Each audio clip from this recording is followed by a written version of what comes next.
Good morning everyone, I'm Roberto Casula and today I will present you the paper entitled Are spoofs from latent fingerprint a real threat for the best state-of-art liveness detector?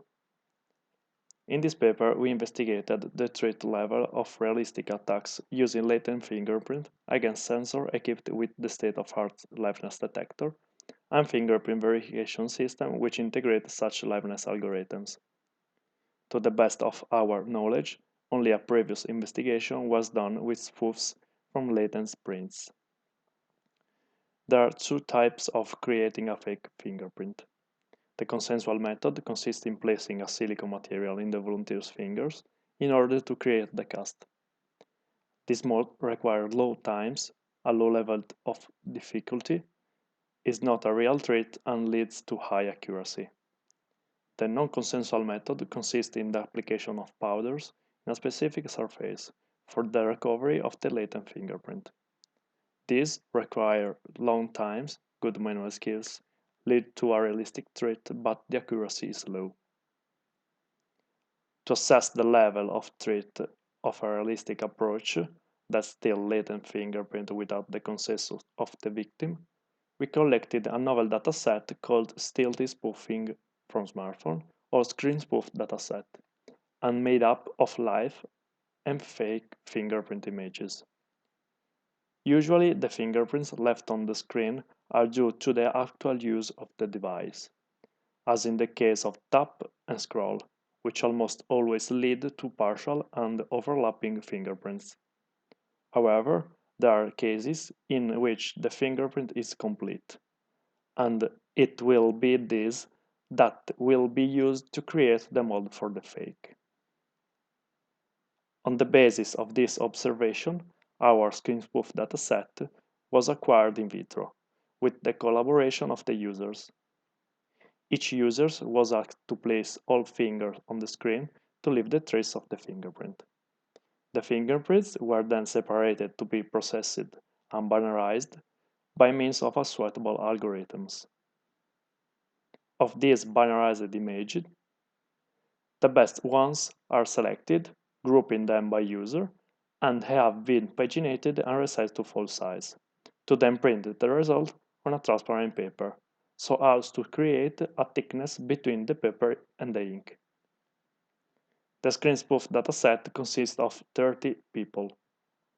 5 acquisitions were made for finger, reaching a total of 1500 images for sensor.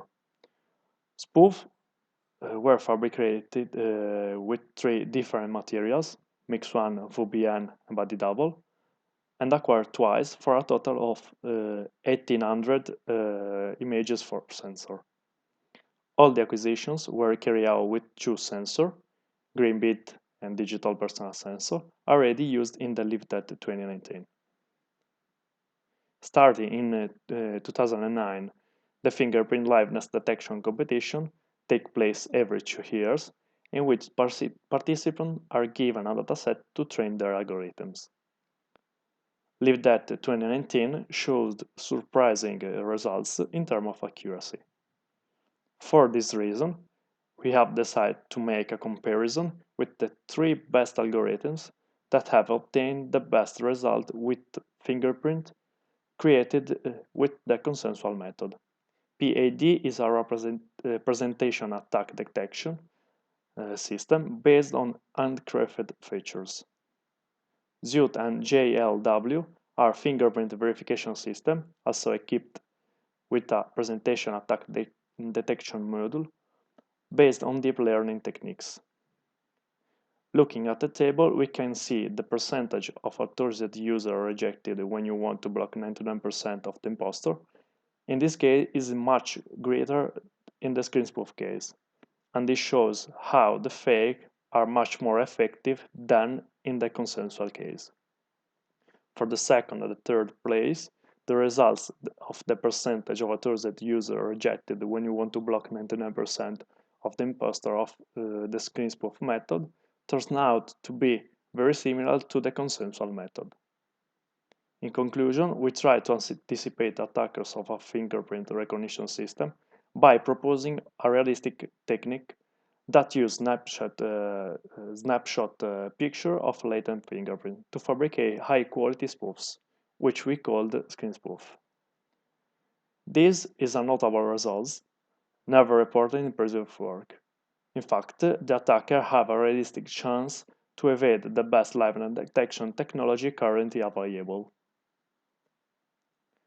This was confirmed by the performance of the three winning algorithms of the LiveTech 2019 competition. Our future work will be focused on large-scale comparison among unconsensual spoofing attacks. In particular, we will check the extent at which an attacker can obtain stealthy molds in the wild in terms of latency, size, and quality. Thank you for attention.